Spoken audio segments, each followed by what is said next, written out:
बिस्मिल्लाहिर्रहमानिर्रहीम। Hello everyone, मेरा नाम तहज़ीब खान है और इस वीडियो के अंदर मेरे एक सब्सक्राइबर हैं शादाब खान। उनके कुछ क्वेश्चंस हैं। ये लाइव क्वेश्चंस होंगे जो कि वीडियो के अंदर मैं रिकॉर्ड करूँगा। ये रोबोट जो मैंने बनाया है, इनके कुछ क्वेश्चंस हैं या फिर आर्डिनो से रिलेटेड या और भी जो क्वेश्चंस हैं उनके हम वो क्लियर करेंगे। तो हेलो शादाब, कैसे हैं आप? जी अस्सलाम वालेकुम। मैं वालेकुम सलाम। अल्हम्दुलिल्लाह ठीक हूँ। वालेकुम सलाम। कहाँ से हैं आप? मैं दिल्ली मुस्तफाबाद से। हाँ जी, दिल्ली मुस्तफ़ाबाद से हैं। तो आपके कुछ जी क्वेश्चंस हैं, आपने कमेंट किए थे। हाँ तो हाँ, मेरे क्वेश्चंस हैं। मैं अक्सर आपकी वीडियो देखता रहता हूँ। पहले तो कॉन्सेप्ट अच्छे होते हैं अल्हम्दुलिल्लाह आपके। जी और सेकंड चीज मैं ये जानना चाहता था, जैसे कि ये कार आपने बनाई है तो जी। इसमें मोस्टली मोटर को ऑपरेट करने के लिए अलग अलग सर्किट या माइक्रो कंट्रोलर, अगर हम आम भाषा में बोलें तो, यूज किए जाते हैं। आपने वो सिंगल में दिए हैं, तो इस बारे में कुछ बताना चाहें। अच्छा, बेसिकली इसके अंदर क्या है कि ये जो मेरे पास मैंने जो ड्राइवर यूज़ किया है वो L29 3D है। बेसिकली ऐसे दो होने चाहिए थे क्योंकि एक ड्राइवर में दो मोटर कनेक्ट हो सकते हैं और ओके। मैंने यहाँ पर सिर्फ एक यूज़ किया है। तो हमें सबसे पहले ये समझना होगा कि हमारा जो प्रिंसिपल है, जब कार रोटेट होती है तो क्या होता है। जब बेसिकली कार रोटेट होती है तो एक साइड है ना जो कार की, जैसे अगर ये साइड रोटेट कर रही है तो ये साइड स्टैटिक रहेगी इस साइड को, तो इस वजह से कार रोटेट कर पा रही होती है। जी। अगर हमें लेफ़्ट मूव करना होता है तो भी यही होता है कि एक साइड स्टैटिक रहती है, दूसरी साइड थोड़ी सी मूव करती है, थोड़ी देर पावर देते हैं तो उससे वो लेफ़्ट मूव कर जाती है। इसी तरीके से अगर राइट मूव करना है तो भी सेम ही चीज़ होती है। अब क्योंकि मेरे पास वो अवेलेबल नहीं था तो इसलिए मैंने क्या किया, मैंने एक साइड की वायरिंग एक तरफ कर ली, मतलब एक पॉइंट पे एक साइड की वायरिंग कर ली, दूसरे पॉइंट पे दूसरे साइड की वायरिंग कर ली। तो अब इससे हमने ओके। इससे इससे ये हुआ कि क्योंकि जो बेसिक प्रिंसिपल था वो जो लेफ़्ट राइट करने का, आगे मूव फॉरवर्ड और बैकवर्ड करने का, वो मेरा अचीव हो गया। अगर आप कोई भी चीज़ अगर आप कर रहे हैं तो आप ये मत सोचें कि किसी ने उसको किस तरीके से किया, आप ये सोचें उसने किसी ने उसके बिहाइंड द कंसेप्ट क्या है, कि बेसिकली रोटेशन का कंसेप्ट क्या है, मूव करती है कार तो उसका कंसेप्ट क्या है। तो कंसेप्ट के बिहाफ पे आप कुछ इम्प्लीमेंट करेंगे तो वो बेहतर बनेगा। हो सकता है आपको जितनी चीज़ें रिक्वायर्ड हैं उन उतनों से ही आप बना लो, आपको और ज़्यादा चीज़ें ज़रूरत ना पड़े। जैसे वीडियोस में हो सकता है कि बहुत सारे यूट्यूब पे वीडियोस हैं जिसमें ये L29 जो ड्राइवर है उसमें लोग कई सारे यूज़ करते हैं, चार ड्राइवर्स यूज़ करते हैं, मतलब दो यूज़ करते हैं for the two Motors, 44 Motors. या फिर समटाइम्स ये जो शील्ड है ये भी यूज़ करते हैं लोग।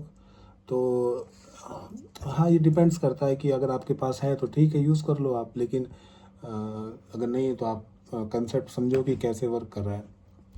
तो इसीलिए मैंने इसको यूज़ किया हुआ है। हाँ, और कुछ क्वेश्चंस हैं आपके, लाइक और भी आर्डिनो से रिलेटेड और भी इसके रिलेटेड, कार से या कार के बियॉन्ड द कोई और क्वेश्चन?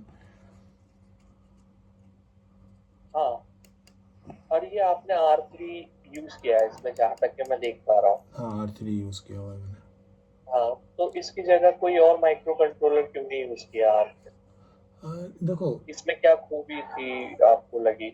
हाँ, ऐसा कोई इसमें से कोई खूबी नहीं है, मेरे पास कोई दूसरा माइक्रो कंट्रोलर है नहीं। जो आप इस माइक्रो कंट्रोलर से बना सकते हो आर्डिनो से, वो किसी भी माइक्रो कंट्रोलर से बना सकते हो। हाँ, ये एक प्रॉब्लम या आप बोल सकते हो एक चीज़ हमें आ सकती है कि इसमें नंबर ऑफ़ पिन्स हैं। हो सकता है आपको नंबर ऑफ़ पिन्स ज़्यादा चाहिए हों तो किसी माइक्रो कंट्रोलर में वो ना हो, तो ऐसी पॉसिबिलिटी हो सकती है।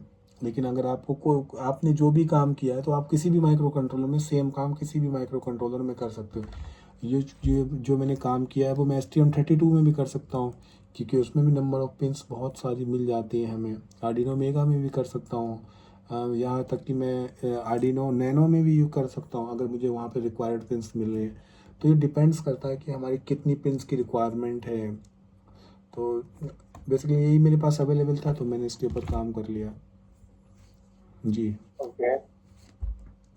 मेरा नेक्स्ट सवाल ये है कि जैसे कि अभी हम इसे 5 वोल्ट दे रहे हैं या 9 वोल्ट दे रहे हैं। हाँ, मैं अभी इसको 9 वोल्ट दे रहा हूँ। जब आप इसकी वायरिंग करेंगे तो इसके जो नीचे इसमें लिखा हुआ है कि 5 वोल्ट का ऑप्शन है आपके पास, एक 12 वोल्ट का है, तो आप उसको 12 वोल्ट वाले में लगाएं, 9 वोल्ट को 12 वोल्ट वाले में ही लगाएं।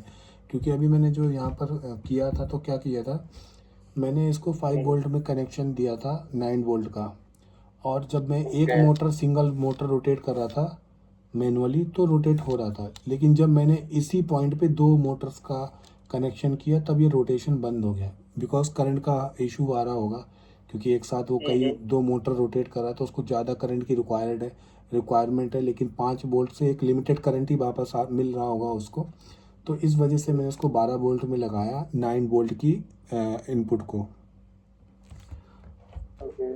जी और अभी जैसे हम इसे कंटिन्यू करंट दे रहे हैं यूएसबी के थ्रू, क्या हम इसे बैटरी पे या फिर किसी हाँ भी 9 वोल्ट हाँ, अगर बैटरी पे आपने एक कन्वर्ट बार, कर सकते हाँ अगर आपने इसको कोड एक बार अपलोड कर दिया, उसके बाद आप चाहे बैटरी से दें, चाहे आप किसी से भी करंट, उसको उसको सिर्फ पावर चाहिए, तो आप चाहे लिथियम बैटरी से दें, चाहे पावर बैंक से दें, तो उससे कोई डिपेंड नहीं करता, क्योंकि कोड एक बार अपलोड होने के बाद वो कंटिन्यूस इस माइक्रो कंट्रोलर के अंदर चल रहा है, तो ये इसके ऊपर मैटर नहीं करता। बेसिकली मैंने इसको सिर्फ कंप्यूटर के अंदर इसलिए लगाया हुआ है ताकि मुझे इसको पावर मिलती रहे, अदरवाइज मुझे अडाप्टर देखना पड़ेगा कहाँ पर है या कहाँ पर नहीं है, तो इस वजह से मैंने सिंपली इसको यूज़ किया हुआ है। यस।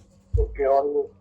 और इसकी परफॉर्मेंस टोटली उस बैटरी पे डिपेंड करेगी जो उसका बैकअप रहे, क्या बैकअप रहेगा उसकी हाँ, तो क्या। वो तो डिपेंड्स करे ना आपकी कितनी पावर की बैटरी है, कितने पावर स्टोर कर सकती है, वो तो फिर एक जनरलाइज क्वेश्चन है वो तो।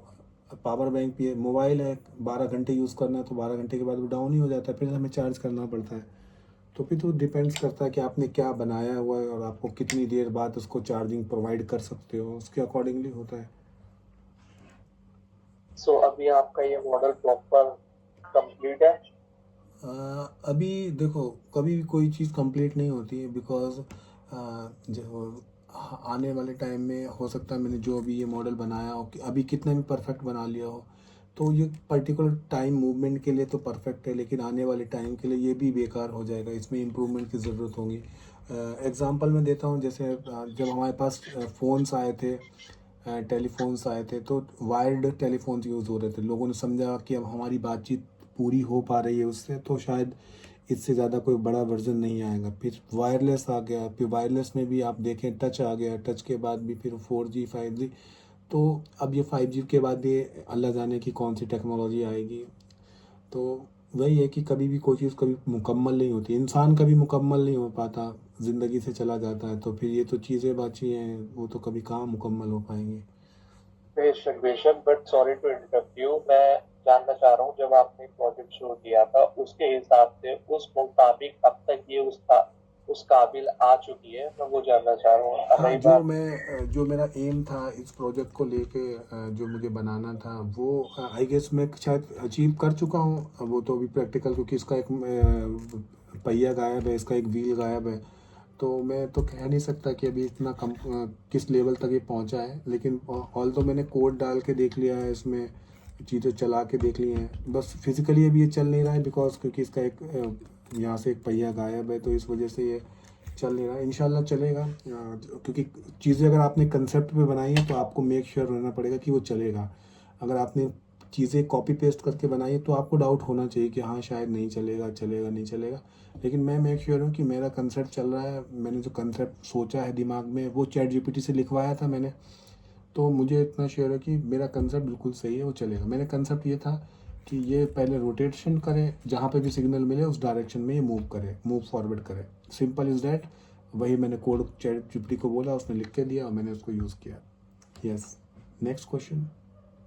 तो इतनी सारी मेहनत के बाद हमें भी इंतजार है कि आप वो चौथा पहिया ढूंढें और इसको फुल वीडियो टेस्ट, जिससे हम देख उसके सकें कि ये प्रोजेक्ट कहाँ तक पहुंचा। उसके लिए तो मुझे चांदनी चौक जाना पड़ेगा दोबारा से, तो देखते हूँ, अगर वो पहिया काम कर जाएगा तो ठीक है, वेल एंड गुड है। अभी इसमें बैटरीज भी चाहिए, क्योंकि अभी ये पावर आप देख रहे हैं कि डायरेक्ट हमें लाइट से ही देना पड़ रहा है ये।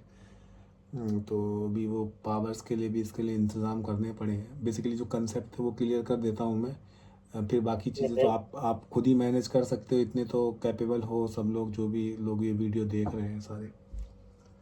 बिल्कुल बिल्कुल। सो एक लास्ट क्वेश्चन मेरा, अगर बात की जाए एक नॉर्मल, तो Yeah. क्या कॉस्ट रही है आपके इस प्रोजेक्ट की? कॉस्ट आई थिंक जो कॉस्ट रही है ये कुछ 500 रुपये का ये था, और 250-300 रुपये का बॉडी ये, आप अराउंड मान लो 1500 रुपये की ये कॉस्ट है इस प्रोजेक्ट की। और मतलब जो कंपोनेंट्स आए हैं, मैंने खुद की तो कॉस्ट लगाई नहीं है, मेरा टाइम तो शायद फ्री है। टाइम फ्री है, इसमें भी ये भी लगा सकते हैं ताकि ये जब मूव कर रहा है, अगर उसके आगे कोई फॉरवर्ड डायरेक्शन में जा रहा है और अनफॉर्चुनेटली कोई इसके आगे कोई ऑब्स्टिकल आ गया, तो वो उसको बाईपास करके, क्योंकि ये ऑब्स्टिकल को डिटेक्ट कर लेगा, ये अल्ट्रासोनिक है, तो देख लेगा कितनी ओके। तो ये कितनी दूर है उससे, तो उसको बाईपास करके फिर उसी स्ट्रेट लाइन में चला जाएगा। तो ये भी एक इम्प्रूवमेंट इसके अंदर आना चाहिए। ऐसे बहुत सारे इम्प्रूवमेंट्स हैं, तो वो तो कभी कहानी ख़त्म होती ही नहीं है, इंसान ख़त्म होता है, इम्प्रूवमेंट कभी नहीं ख़त्म होते। खत्म हो गया, राइट राइट। सो इसके हिसाब से कोड आपको, अगर ये आप इसमें कॉल करेंगे तो इसके हिसाब से आपको कोड अगेन अपडेट करना पड़ेगा। हाँ, वो तो बेशक करना पड़ेगा, अपडेट करना पड़ेगा। अभी ये इसके ऊपर हम चाहें इसको सर्वो मोटर के ऊपर लगा सकते हैं, तो सर्वो मोटर लाइक एक आँख की तरह आप ओके। बोल सकते हो वर्क करेगा, ये देख रहा होगा। तो बाकी और कोई क्वेश्चन हो इसके अलावा आप पूछ सकते हैं, बाकी हमारा लाइक टाइम ओवर हो रहा है तो। हाँ, एक्चुअली सवाल तो बहुत से आ जाते हैं जब ऐसे खास प्रोजेक्ट की बात चलती है, लेकिन मैं आपका पहले ही बहुत टाइम ले चुका हूँ, तो मैं बस दुआ करूंगा कि आपको वो चौथा पहिया मिले और हम पूरी प्रॉपर वीडियो देखें, जिसके बाद हम आगे के सवालात कर सकते हैं। इंशाल्लाह ओके, इंशाल्लाह, तो प्लीज़ दुआएं करिएगा मेरे लिए, ठीक है। इंशाल्लाह। तो जो भी व्यूअर्स मेरी ये वीडियोस देख रहे हैं, तो प्लीज़ यही रिक्वेस्ट है कि देखो, सब्सक्राइब करें तो मैं कहता नहीं, आपका इंटरेस्ट है, आपका मन है कि आपको करना है, सब्सक्राइब नहीं करना है, वो तो आपका दिल गवाही देता है। जैसे अगर मैंने आपको कोई फ़ायदा पहुंचाया है, आपको लगता है कि मैंने कुछ राइट इन्फॉर्मेशन दी है, ऑल दो तो मैं सारी जो इन्फॉर्मेशन है वो काफ़ी वेरीफाई करके ही फिर अपलोड करता हूँ वीडियोस।